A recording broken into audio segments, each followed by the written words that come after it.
Siebes, there's obviously a plan to throw the ball around. It looked like it worked in the first half, but then just probably too many errors in the second. Yeah, I think, look, I said it before the game, if we just try to come here and arm wrestle the Panthers, well, they've been clearly the best at that type of game for a couple of seasons. So, we made 5 line breaks to their 3, so we threw the ball around, we used our weapons. A couple of things come off, a couple didn't. There was an intercept there. We did a return serve on a kick, which, we missed our job on the chase there and they scored. So there's 12 points there. So we handed them a couple, but we had to go down swinging. And I was really proud of the guy. Like our defence inside our 20 was outstanding tonight.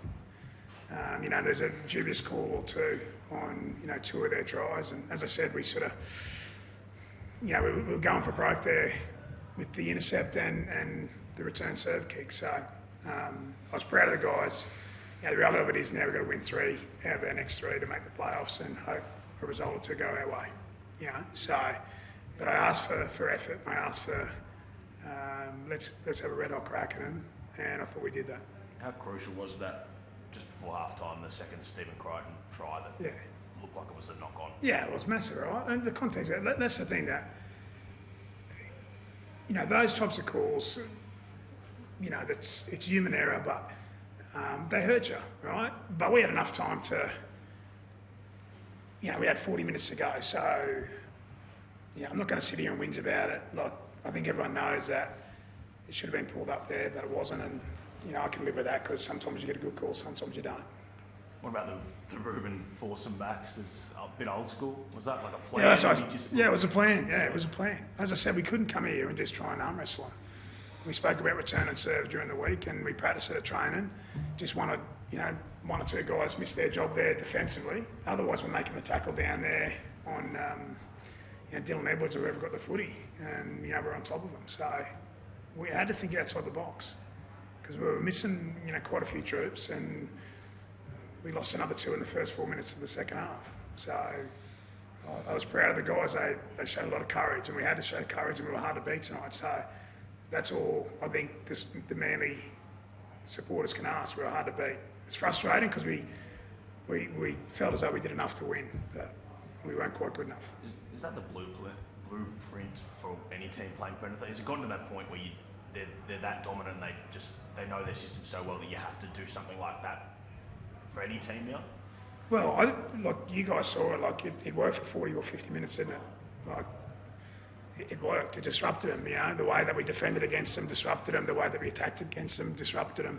But we weren't good enough tonight to do it for the full 80 minutes. And to beat them, whoever can beat them, they've got to come up with a tactical plan and they need to execute it for 80 minutes. And I just thought that try before half time and then the first sort of 6 or 7 minutes of that second half where we lost Ben Trebojevic, we lost Brad Parker for the game, and they scored that try from that return serve kick. That was probably a little bit of chaos that we didn't quite handle. So you talk about probably needing to win all 3 and needing some results to go your way, but does a loss like that dent the confidence and the belief in that dressing room that you can play finals? A loss like that dent it. Yeah. That gives us courage, gives us conviction to say we can make the finals. Come on, let's be fair and come here. They're a red hot side. We're missing quite a few players, and I thought we went down swinging. So that gives me confidence. I hope it gives Chaz and the group confidence. Well, I know it does. So we're up and about, and we're fighting next week. So I think it gives us great confidence. How are Ben and Brad? No, they're ruled out for next week, aren't they? So are they okay though? they're okay, yeah. No, they're category 1, so there's another 2 boys down. So we just got to try and find a couple more forwards. I suppose Brad, outside back. So I'll have to pull a couple of guys out of reserve grade tomorrow and we'll go again. Sorry, Steve, I know it was only early in the game, but what were you thinking when Josh Schuster put in that kick after he made the break? Oh, look, in hindsight, it was the wrong decision, wasn't it? But, what if he kicks it and, Ruben or someone comes through and, but as I said, we just needed it to be, a little bit smarter with a couple of things. And that was probably one. There's, one decision that I think if, Schuster had his time again, he'd hold the footy there. But that's life. Yeah. Sorry, Pally, Ruben's kick. You guys practiced it during the week, and I suppose did it come off? What was the plan? Just to get Jason to Well, Bob after it. it didn't come off.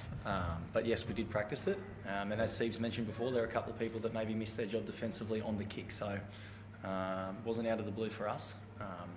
We knew what was coming, and we just, as Steve said, defensively and with the ball, there was certain moments we didn't execute tonight, and the good side made us pay.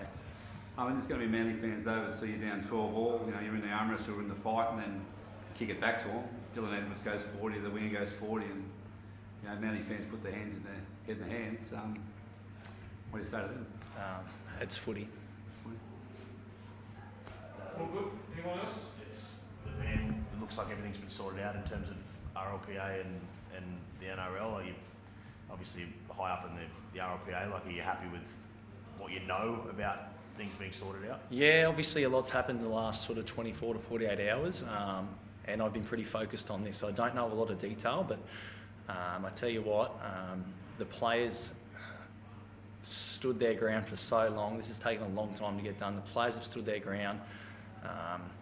As always, we've used the RLPA to help us, and it's prevailed in what we believe is a great deal for the game, for the players, you know, past, present and future. So it's exciting times, and I think everyone that's been involved, in particular from the RLPA and the players' side, needs to be commended, and really proud of the efforts of everyone that's had a crack at it.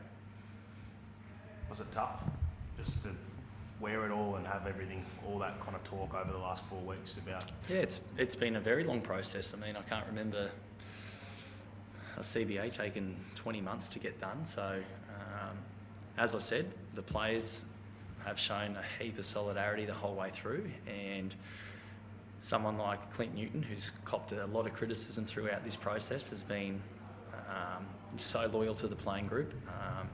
I think he needs to be commended for it all. So we're proud of Nudo. He's done a fantastic job, and as I said, I'm really proud of the playing group. There's been a lot of chances for us to just give in and fold, but we believe in what we're fighting for, and I think now we can all just move on and talk about the footy. The footy's the product. We love the footy, and coming into finals, I think that's really important. So it's a really good situation right now we're in. Thanks, guys. Cheers.